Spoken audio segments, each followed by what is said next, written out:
নমস্কাৰ দৰ্শক ৰাইজ সকলোকে স্বাগতম জনাইছোঁ জ্ঞান বাৰ্তাৰ এটি অন্য এপিছডলৈ। আজি মই আপোনালোকক চিনাকি কৰি দিবলৈ আহিছোঁ আমাৰ ধিং মহাবিদ্যালয়ৰ বৰ্তমানৰ প্ৰিন্সিপাল মহোদয় ডক্টৰ বিমান হাজৰিকা ডাঙৰীয়াৰ লগত। ছাৰ নমস্কাৰ। নমস্কাৰ। হয় ছাৰ, বহুত ধন্যবাদ জনাইছোঁ আপোনাক। আপুনি আপোনাৰ বহুমূলীয়া সময়ৰ পৰা এটা সময় আমাৰ চেনেলটোলৈ তথা বৰ্তমান সমাজখনলৈ আগবঢ়াইছে, তাৰ বাবে পুনৰবাৰ অশেষ ধন্যবাদ আপোনাক। ছাৰ, এটা সামান্য প্ৰচেষ্টা কৰিছোঁ যাতে গুণীজ্ঞানী ব্যক্তিসকলৰ গোটেই জীৱনজোৰা অভিজ্ঞতাৰ পৰা কিছু অংশ গ্ৰহণ কৰি মই মোৰ দৰ্শক ৰাইজলৈ যদি বিতৰণ কৰি পেলাই তেওঁলোককো কিবা এটা উপকাৰ সাধন যাতে কৰাব পাৰোঁ, তেনেকুৱা এটা মানসিকতাৰে জ্ঞান বাৰ্তাৰ এটা প্ৰচেষ্টা কৰিছোঁ। ছাৰ, আজি মই আপোনাৰ কাষলৈ আহি পালোহি আৰু আপোনাৰ পৰা পোনপ্ৰথমে মই জানিব বিচাৰোঁ ছাৰ, বৰ্তমান যিটো আমাৰ শিক্ষানীতি 2020 বৰ্তমান প্ৰৱৰ্তন হৈছে, এই 2020 শিক্ষানীতিৰ ওপৰত সবিশেষ বহুতে নাজানে আৰু এই শিক্ষানীতিৰ দ্বাৰা আগবাঢ়িলে আমাৰ সমাজখন বা আমাৰ দেশখন কেনেকৈ উন্নত হ'ব সেই বিষয়ে সবিশেষ আপোনাৰ পৰা জানিব ইচ্ছা প্ৰকাশ কৰোঁ ছাৰ। জ্ঞান বাৰ্তাৰ জৰিয়তে আমাৰ মহাবিদ্যালয়ত আহি উপস্থিত হোৱাৰ বাবে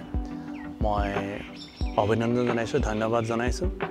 আমাৰ ধিং মহাবিদ্যালয় 1965 চনত প্ৰতিষ্ঠা লাভ কৰা এখন মহাবিদ্যালয়। তিনিটা শাখাত আমি পাঠ্যক্ৰম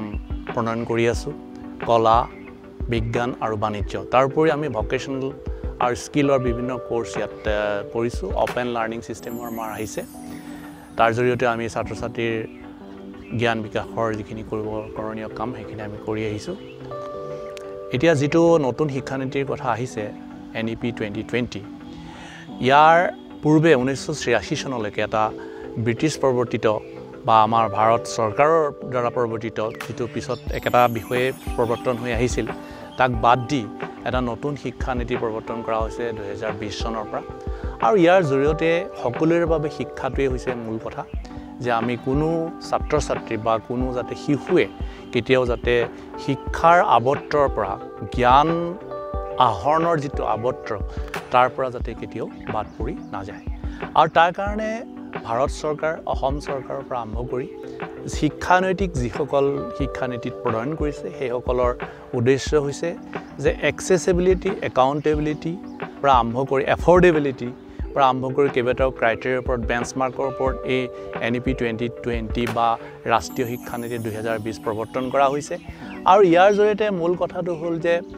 মই আগতেই কৈছোঁ সকলোৰে বাবে শিক্ষা, কিন্তু সকলোৰে বাবে শিক্ষা হ'লেও সকলোকে উৎকৃষ্ট পৰ্যায়ৰ শিক্ষা প্ৰদান কৰিবৰ বাবে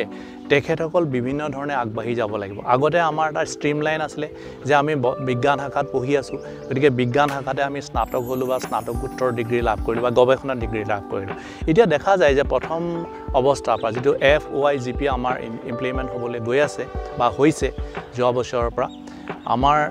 FYGP 4 years ডিগ্ৰী কোৰ্চত এজন ছাত্ৰই প্ৰথম বৰ্ষত নামভৰ্তি কৰাৰ পিছত দ্বিতীয় বৰ্ষৰ ছাত্ৰজনে তাৰ পৰা ওলাই যাব পাৰিব আৰু তেওঁ নিজৰ এটা একাডেমিক বেংক অফ ক্ৰেডিট সৃষ্টি হ'ব, যাৰ জৰিয়তে তেওঁ আকৌ উইদিন 7 years 7 বছৰৰ পিছত যদি সেই মহাবিদ্যালয়খনলৈ ঘূৰি আহে, তেওঁৰ যিটো অৰ্জিত শিক্ষা, যি জ্ঞান, সেই জ্ঞানৰ জৰিয়তে তেওঁ পুনৰ আকৌ এই মহাবিদ্যালয়ত আন এটা ডিগ্ৰী বা ডিপ্ল'মা লাভ কৰিব পাৰিব। এতিয়া তেওঁ যে প্ৰথম বছৰ এই বিদ্যালয়খনত, মহাবিদ্যালয়খনত থাকিলে, তেওঁ সেইটো কাৰণে তেওঁ এটা চাৰ্টিফিকেট এখন তেওঁ লাভ কৰিব আৰু পৰৱৰ্তী সময়ত তেওঁ ইণ্টাৰ্ণশ্বিপৰ জৰিয়তে ইয়াৰ পৰা বিদায় ল'ব পাৰিব। গতিকে এই ধৰণে easy to come and easy to access and easy to leave the institutions, এই তিনিটা যিটো বেঞ্চমাৰ্ক আছে, ই এটা নতুন ধাৰণা। আৰু এজন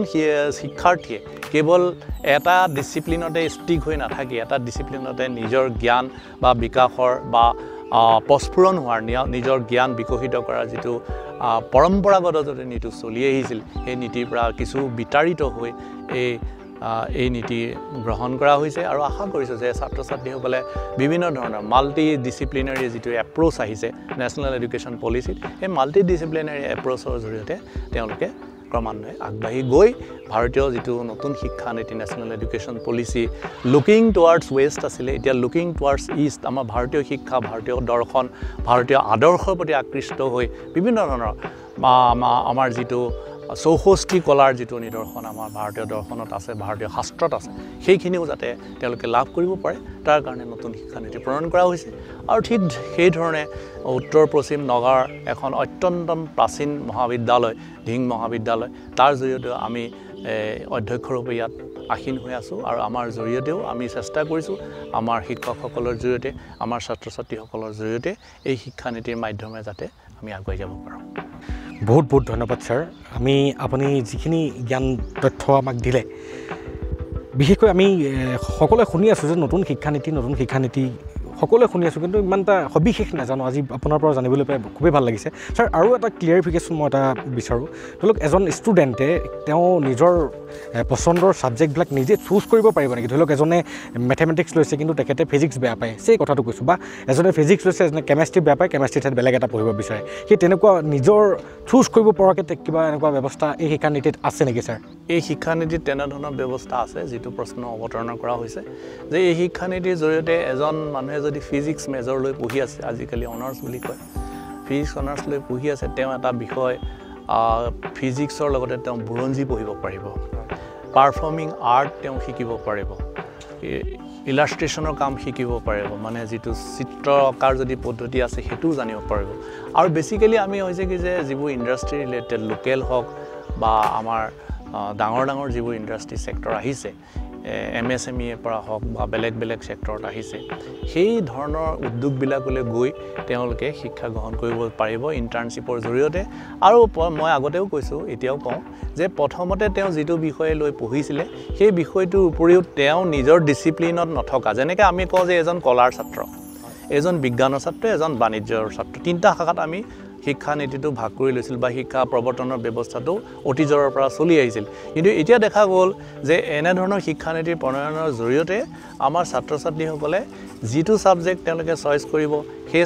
ছাবজেক্টটোৰ উপৰিও তেওঁলোকে বেলেগ ডিচিপ্লিনৰ, কমাৰ্চৰ ছাত্ৰ এজনে গৈ পেলাই বিজ্ঞান শিকিব পাৰিব, আৰু বিজ্ঞানৰ ছাত্ৰ এজনে কলা পঢ়িব পাৰিব, বিজ্ঞানৰ ছাত্ৰ এজনে পাৰফৰ্মিং আৰ্ট শিকিব পাৰিব। গতিকে এই এপ্ৰ'চটো সঁচাই আদৰণীয়। আমি আশা ৰাখিছোঁ যে এই শিক্ষানীতিৰ জৰিয়তে ছাত্ৰ ছাত্ৰীসকল আগুৱাই আহক আৰু শিক্ষা গ্ৰহণ কৰক আৰু নিজকে এজন সৰ্বাংগ সুন্দৰ, মই পণ্ডিত বুলি ক'বলৈ নাযাওঁ, মানে জীয়াই থকাৰ যুঁজখনত অৱতীৰ্ণ হ'বৰ বাবে যিখিনি বস্তু লাগে সেইখিনি কৰিছে। এতিয়া আমাৰ মহাবিদ্যালয়তে আমি শেহতীয়াকৈ আৰম্ভ কৰিছোঁ প্ৰাইম মিনিষ্টাৰ কৌশল বিকাশ মন্ত্ৰণালয়ৰ জৰিয়তে কিছু স্কিলৰ কোৰ্চ, যাৰ জৰিয়তে ছাত্ৰ ছাত্ৰীসকলে এই ধৰণৰ শিক্ষা গ্ৰহণ কৰি স্কিলৰ জৰিয়তে আগবাঢ়িব পাৰিব, ভকেশ্যনেল এডুকেশ্যনৰ জৰিয়তে তেওঁলোক আগবাঢ়িব পাৰিব। গতিকে আমি আশা ৰাখিছোঁ নতুন শিক্ষানীতি এটা নতুন প্ৰয়াস, নতুন যাত্ৰা, এই যাত্ৰাত আমি চামিল হ'বলৈ পাই, অংশগ্ৰহণ কৰিবলৈ পাই ধিং মহাবিদ্যালয় পৰিয়ালেও গৌৰৱান্বিত। আৰু আশা ৰাখিছোঁ আমাৰ ছাত্ৰ ছাত্ৰী, শিক্ষক, অধ্যাপিকা, বিশেষ অভিভাৱকসকলো কনচাৰ্ণ হওক আৰু ইয়ালৈ আগুৱাই আহক আৰু ইয়াৰ জৰিয়তে তেওঁলোকে নিজৰ শিক্ষা গ্ৰহণ কৰক। হয় ছাৰ, বহুতেই ভাল লাগিলে সবিশেষ তথ্য দিয়াৰ বাবে। আৰু দৰ্শক ৰাইজ, আশা কৰোঁ আপোনালোকে আজি 2020 শিক্ষানীতিৰ বিষয়ে সবিশেষ জানিবলৈ পাইছে। ছাৰ, বহুতেই ধুনীয়া পৰিৱেশ আপোনাৰ কলেজখন, বৰ্তমান আপুনি যিহেতু ইয়াৰ অধ্যক্ষৰ ৰূপত আছে, গতিকে আপোনাৰ কলেজ বুলি কৈছোঁ। গতিকে ছাৰ, ইমান ধুনীয়া মনোৰম দৃশ্য, গতিকে অন্য এটা জেগালৈ গৈ মই আপোনাৰ জীৱনৰ কিছু কথা জানিব পাৰিম নেকি? নিশ্চয়। হয় ছাৰ, আহি এটা নতুন জেগা পালোঁ, খুবেই ভাল লাগিছে। আপোনাৰ এনেও আমাৰ অভাৰভিউত মই দেখাইছোঁৱেই, আমাৰ ধিং কলেজখন নগাঁৱৰ এখন অন্যতম কলেজ, যিখনৰ চৌহদটো নগাঁৱৰ ভিতৰতে এটা বৃহত্তৰ চৌহদ, আৰু হয়তো নগাঁও কলেজতকৈও ডাঙৰ চৌহদ আমাৰ ধিং কলেজখন। আৰু ইমানেই মনোৰম কিছুমান দৃশ্য আছে, আপোনালোকে ধিং কলেজৰ অভাৰভিউটো চালে গম পাবই। ইনাৰ কেম্পাছটো কেনেকুৱা অলৰেডি মই দি থোৱা আছে। বাৰু যি নহওক ছাৰ, ভাল লাগিছে আজি আপোনাৰ সাক্ষাৎকাৰটো কৰিবলৈ মোক এটা সুযোগ দিয়াৰ বাবে। ছাৰ, মই জানিব বিচাৰোঁ, আপুনি আজি এই এখন ইমান ধুনীয়া কলেজ, এখন ইমান সৰ্ববৃহৎ অনুষ্ঠান এটাৰ বৰ্তমান অধ্যক্ষ হিচাপে আপুনি অধিষ্ঠিত আছে, গতিকে আপুনি আপোনাৰ কাৰ্যকালত এই ইমান গধুৰ দায়িত্ব এটা সুচাৰুৰূপে পালন কেনেকৈ কৰিছে, আপোনাৰ ভূমিকাৰ বিষয়ে চমুকৈ অকণ অৱগত কৰিব নেকি? বিষয়টো অত্যন্ত এটা সুন্দৰ প্ৰশ্ন অৱতাৰণা হৈছে। কথাটো হৈছে যে আমি যেতিয়া শিক্ষকতাৰ বৃত্তিত নিজকে জড়িত কৰিলোঁ, তেতিয়াৰ পৰা এতিয়ালৈ যিটো জাৰ্ণি, একাডেমিক জাৰ্ণি আছিলে, আৰু এতিয়া মই অৱশ্যে 5 বছৰীয়া যিটো টাৰ্ম অধ্যক্ষ, টেনিয়ৰ প্ৰিন্সিপাল বুলি কোৱা হয়, তাৰ জৰিয়তে মই 2020 চনৰ আগষ্ট মাহৰ পৰা এই বৃত্তিত আছোঁ। আৰু এতিয়া বিষয়টো মই একাডেমিকতকৈ মই গোটেই বিষয়খিনি এতিয়া প্ৰশাসনিক দিশলৈ ধাৱবান হৈছে। আৰু আমি সদ্যহতে আমি গোটেই সময়খিনি মহাবিদ্যালয়ত থকাৰ সময়খিনিৰ উপৰিও অন্যান্য সময়বিলাকতো আমি আনকি বন্ধৰ দিনতো আমি প্ৰশাসনিক দিশবিলাক চাব লগা হয়। সেইফালৰ পৰা অকণমান জটিলতা এটা আছে। তৎসত্ত্বেও আমাৰ যিখিনি ষ্টেক হোল্ডাৰ্ছ আছে আমাৰ মহাবিদ্যালয়ৰ কাৰ্যালয়ৰ যিখিনি কৰ্মচাৰী আছে তাৰপিছতে আমাৰ বিভিন্ন চেল থাকে তাৰ ভিতৰতে যিটো প্ৰধান চেল সেইটো IQAC বুলি কোৱা হয় তাৰপিছত আমাৰ মহাবিদ্যালয় পৰিচালনা সমিতি আছে পৰিচালনা সমিতিখনে আমাক বিভিন্ন সময়ত গাইডেন্স দিয়ে তাৰ জৰিয়তে আগবাঢ়ো আৰু আমাৰ তাৰোপৰি সৰ্বোপৰি আমাৰ ডিৰেক্টৰ অফ হায়াৰ এডুকেশ্যনছ গুৱাহাটীত আছে তাৰ জৰিয়তেও আমি বিভিন্ন সময়ত নীতি নিৰ্দেশনা লাভ কৰোঁ আৰু আটাইতকৈ গুৰুত্বপূৰ্ণ কথাটো হৈছে যে যিসকলে অধ্যাপনাৰ বৃত্তিত নিজকে প্ৰকৃতভাৱে নিয়োজিত কৰিছে সেইসকলে সুন্দৰভাৱে নিজৰ শ্ৰেণীসমূহ আগবঢ়াই নিয়াৰ কাৰণে আমাৰ যদিও অকণমান অঞ্চলটো এটা পিছপৰা অঞ্চলৰ ভিতৰত পৰে এতিয়াও তৎসত্ত্বেও আমাৰ ছাত্ৰসকলে আমি আশা কৰিছোঁ যে ভালকৈ তেওঁলোকে লাভ কৰিছে শিক্ষাখিনি যিখিনি শিক্ষা হয় এতিয়া ৰাষ্ট্ৰীয় শিক্ষা নীতিৰ অধীনতো তেওঁলোকে লাভ কৰিছে আগৰ যিটো পূৰ্বৰ শিক্ষানীতি আছিল তাৰ জৰিয়তে তেওঁলোকে শিক্ষা লাভ কৰিছে এতিয়া যদি মই ব্যক্তিগত দিশলৈ চাওঁ তেতিয়াহ'লে মই কৈছোঁ যে মই এগৰাকী গৱেষণাৰ ছাত্ৰ ভাৰতীয় ইতিহাসৰ অসমৰ ইতিহাসৰ এগৰাকী গৱেষক হিচাপে মই যি গৱেষণামূলক কাম কৰিছিলোঁ আৰু সেই গৱেষণামূলক কামৰ জৰিয়তে মই সত্ৰৰ ওপৰত অসমৰ যিবোৰ নৰৱা সত্ৰ যিখিনি নৰৱা সত্ৰ সংগঠি আছে কুল সংগঠিৰ অধীনত সেই সত্ৰখিনিৰ ওপৰত কাম কৰিলোঁ আৰু কাম কৰাৰ ফলশ্ৰুতিতে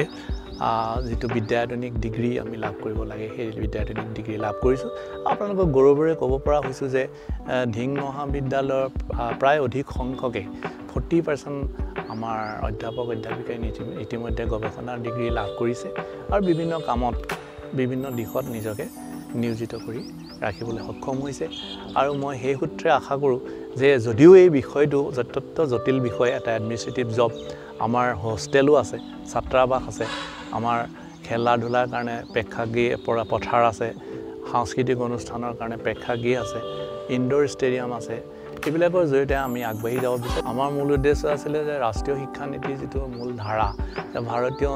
প্ৰাচীন শিক্ষাৰ যিটো ধাৰা সেই ধাৰালৈ যদি আমি গুচি যাওঁ তেতিয়াহ'লে আমি মহাবিদ্যালয়ত আমি নিজাকৈ আৰম্ভ কৰিছোঁ যুৱ শিক্ষাৰ প্ৰশিক্ষণৰ ব্যৱস্থা তাৰ কাৰণে আমি যুৱ চেণ্টাৰ নিৰ্মাণ কৰি উলিয়াইছোঁ আৰু তাত আমাৰ দৈনিক নহ'লেও সপ্তাহত দুদিনকৈ আমাৰ অঞ্চলৰ ছাত্ৰ ছাত্ৰীসকলে শিশুসকলে তাত শিক্ষা গ্ৰহণ কৰি আহিছে তাৰপিছত ভাৰতীয় দৰ্শনৰ আন এটা ধাৰা যিটো প্ৰজাপিতা ব্ৰহ্মকুমাৰ ঈশ্বৰী বিশ্ববিদ্যালয় তাৰ পৰা আমাৰ শিক্ষকসকল আহে আৰু তাৰোপৰি আমাৰ মহাবিদ্যালয়ৰ আন দুটা বিশেষ এলিমেণ্ট বা এডন এট্ৰেকশ্যন আছে সেই দুটা হৈছে আমাৰ বায়'টেক হাব আৰু ষ্টাৰ কলেজ ষ্টেটাছ এইটো আমি 2023 চনত আমি ষ্টাৰ কলেজ ষ্টেটাছ লাভ কৰিছোঁ তাৰ আগতে আমাৰ এডভান্স বায়'টেক হাব আছে যাৰ জৰিয়তে আমাৰ গ্ৰাম্যাঞ্চলৰ ছাত্ৰ ছাত্ৰীসকলে পিছপৰা গ্ৰাম্যাঞ্চলৰ ছাত্ৰ ছাত্ৰীসকলে বিশেষকৈ চহৰৰ পৰা অহা যিসকল ছাত্ৰ ছাত্ৰী সেইসকলেও আধুনিক শিক্ষাৰ যিটো প্ৰয়াস আধুনিক শিক্ষাৰ যিটো পৰশ আধুনিক শিক্ষাৰ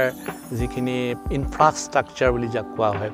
কাঠামো সেই কাঠামোৰ জৰিয়তে শিক্ষা গ্ৰহণ কৰিবলৈ সুযোগ লাভ কৰিছে ধন্যবাদ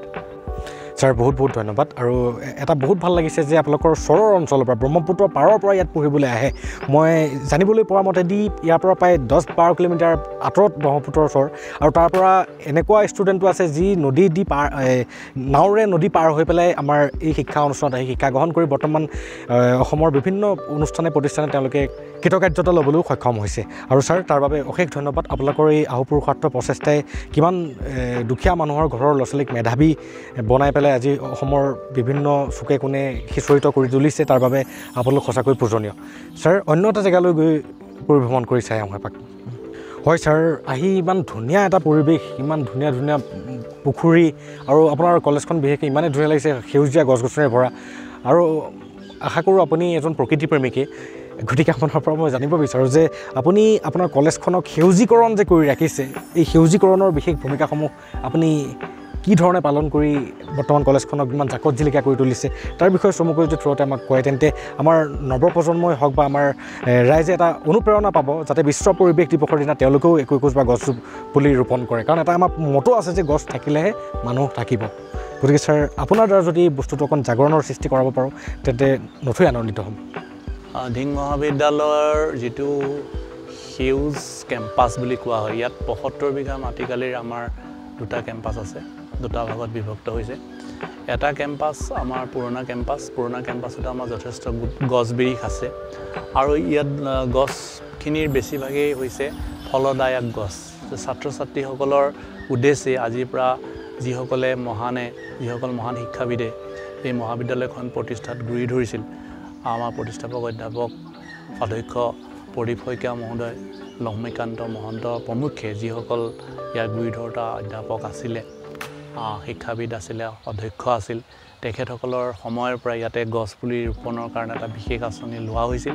আৰু তাৰ জৰিয়তে বিশাল বিশাল গছ বিৰিখে আমাৰ সমগ্ৰ চৌহদটো আবৃত কৰি ৰাখিছে আৰু এনে পৰিৱেশত ছাত্ৰ ছাত্ৰীক শিক্ষাদান দিয়াৰ লগে লগে আমি প্ৰকৃতিৰ পৰা যদি শিক্ষা বুলি কওঁ যে লাৰ্ণিং ফ্ৰম নেচাৰ সেইটো কিন্তু আমি ধিং মহাবিদ্যালয়তে পোৱাৰ এটা সুযোগ ছাত্ৰ ছাত্ৰীসকলক দিব পাৰিছোঁ আৰু ইয়াৰ আমাৰ যিটো দক্ষিণ প্ৰান্তত যিটো আমাৰ